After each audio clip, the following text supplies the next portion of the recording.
രസായന ആയുർവേദ സെൻറ്ററിൽ ഞങ്ങൾ post cancer rehabilitation എന്ന് പറയുന്ന ചികിത്സാ പദ്ധതി നടപ്പിലാക്കുന്നുണ്ട്. ക്യാൻസർ വന്ന് ചികിത്സിച്ച് അസുഖം മാറിയ ആളുകളിലാണ് അവരുടെ റീഹാബിലിറ്റേഷനാണ് ഈ ചികിത്സ കൊണ്ട് ഉദ്ദേശിക്കുന്നത്. ക്യാൻസർ വന്ന ആളുകളുടെ ഒരു പ്രത്യേകത എന്താണെന്ന് വെച്ച് കഴിഞ്ഞാൽ, ചിലപ്പോൾ ഫസ്റ്റ് സ്റ്റേജ് ആയിരിക്കും, എന്നിട്ട് അതെടുത്ത് അതൊക്കെ റിമൂവ് ചെയ്തിട്ടുണ്ടാവും, അല്ലെങ്കിൽ അതിനെ ചികിത്സിച്ച് ഭേദമാക്കിയിട്ടുണ്ടാവും. എന്നിരുന്നാലും എപ്പോഴും പേടിയാണ്, എനിക്കിത് വീണ്ടും വരൂ, റിലാപ്സ് ഉണ്ടാവുമോ എന്നുള്ള പേടിയാണ്. സത്യത്തിൽ നമ്മൾ മനസ്സിലാക്കേണ്ട, ഒരിക്കൽ ക്യാൻസർ പോയി കഴിഞ്ഞാൽ പിന്നെ വീണ്ടും വരാനുള്ള സാധ്യത ക്യാൻസർ ഇല്ലാത്ത ഒരാൾക്ക് എങ്ങനെയാണോ അയാൾക്ക് വരാനുള്ള സാധ്യത എത്രയാണോ അതുപോലെ തന്നെയുള്ള സാധ്യതയേ ഉള്ളൂ. അത് ആദ്യമായിട്ട് മനസ്സിലാക്കണം. ഇവിടെയും നമ്മൾ ക്യാൻസർ രോഗചികിത്സയിൽ ആദ്യം മനസ്സിലാക്കുന്ന പേടി മാറ്റുക എന്നുള്ളതാണ്. പേടി മാറിയാൽ തന്നെ അത് അറിവ് കൊടുക്കുമ്പോൾ തന്നെ പേടി മാറും.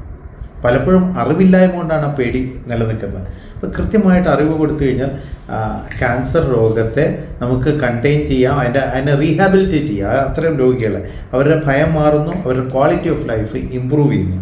എത്ര ക്വാളിറ്റി ഓഫ് ലൈഫ് ഇമ്പ്രൂവ് ചെയ്യുന്നു അത്രയും രോഗം റിപ്പീറ്റ് ചെയ്യാതിരിക്കാൻ ഉള്ള കാരണവും അതാവും. അപ്പോൾ അതുകൊണ്ട് നമ്മൾ വളരെ കെയർഫുള്ളായിട്ട് ചെയ്യണം. ഇവിടെയും ആഹാരം, വിഹാരം, വിചാരം, നിദ്ര, ഇത് ഞങ്ങൾ എപ്പോഴും കറക്റ്റ് ചെയ്യുന്നുണ്ട്. ഇതൊരു എന്താ പറയുക, സ്പെഷ്യൽ കോട്ട് പോലെ ഞങ്ങൾ പറയുന്നതാണ്. ഇതൊരു സ്പെഷ്യൽ കോട്ട് പോലെ ഞങ്ങൾ എല്ലായിടത്തും പറയുന്നതാണ്. ആഹാരം, വിഹാരം, വിചാരം, നിദ്ര. നമ്മൾ ഏറ്റവും അധികം പ്രശ്നം ഉണ്ടാക്കിയിരിക്കുന്നത് ഈ 4 കാര്യത്തിലാണ്.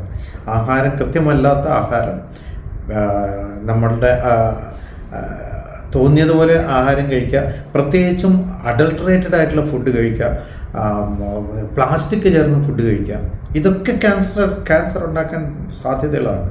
2 വിഹാരം, വേണ്ടത്ര എക്സസൈസ് ഇല്ല, വേണ്ടത്ര വിശ്രമമില്ല, തോന്നിയതുപോലെ ജീവിക്കുന്ന ഒരു ജീവിത ശൈലിയുണ്ട്. നമ്മളല്ല തീരുമാനിക്കുന്ന നമ്മളുടെ ജീവിതം എങ്ങനെ വേണമെന്നുള്ളത്. നമ്മൾ പലപ്പോഴും ബാങ്കുകളും ഒക്കെയാണ് നമ്മളുടെ ജീവിതം തീരുമാനിക്കുക. അപ്പോൾ അത് രണ്ടാമത്തേത്.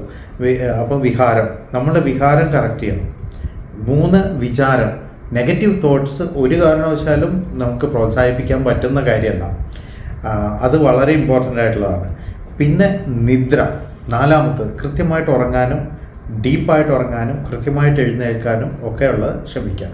ഇതിനു പുറമെ 4മത്തെ കാര്യം നമ്മുടെ എൻവയോൺമെൻറ്റാണ്, നമ്മുടെ ചുറ്റുപാടുകൾ നമുക്ക് രോഗമുണ്ടാക്കാൻ സാധ്യതയുള്ള ചുറ്റുപാടുകൾ ഉണ്ടെങ്കിൽ അതിൽ നിന്നും അകന്നു നിൽക്കാനുള്ള ശ്രമം ഉണ്ടാവണം.